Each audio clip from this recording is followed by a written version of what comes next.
Il avait affirmé en mai 2018 n'être contre personne.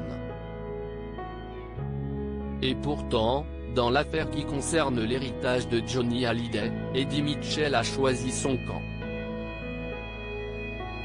Ce qui n'est pas facile pour Laetitia Hallyday qui se sent désormais abandonnée par le chanteur, qui n'était autre que l'un des amis proches de son mari. Dans les colonnes de Paris Match, en kiosque jeudi 16 juillet, la maman de Jade et Joe y explique avoir trouvé dur qu'ils prennent ainsi position pour David Hallyday et Laura Smith. Johnny n'est plus là pour répondre, un ami devrait respecter cela, a ainsi déploré Laetitia Hallyday, qui est désormais triste de ne plus avoir de ses nouvelles. Si est encore un abandon. Eddie faisait partie de nos vies, il était comme un tonton pour mes filles. Si est son choix, accepte toutefois Laetitia Hallyday.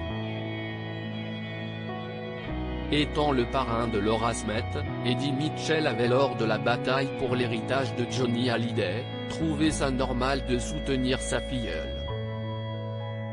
Je ne comprends pas que l'on puisse déshériter ses enfants, avait-il déploré. S'il ne s'en est toutefois jamais pris à la veuve de son ami, il avait expliqué être contre ce qu'a pu faire Johnny. Je ne comprends pas qu'on déshérite ses enfants, on ne doit pas le faire. On a le droit de déshériter ses enfants aux États-Unis pour son chat ou son chien, mais nous ne sommes pas américains, avait-il taclé.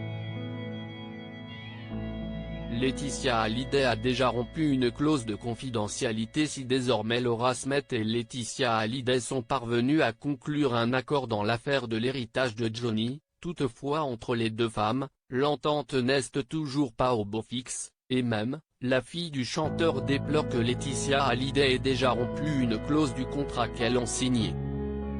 Je ne parlerai pas de l'accord aujourd'hui parce qu'il y a une clause de confidentialité, qu'elle, Laetitia Hallyday, a rompu dans cet article de Paris Match, mais que moi, je ne romprai pas, je n'ai pas le droit, a-t-elle ainsi précisé auprès de RTL, sans toutefois révéler de quoi il s'agit.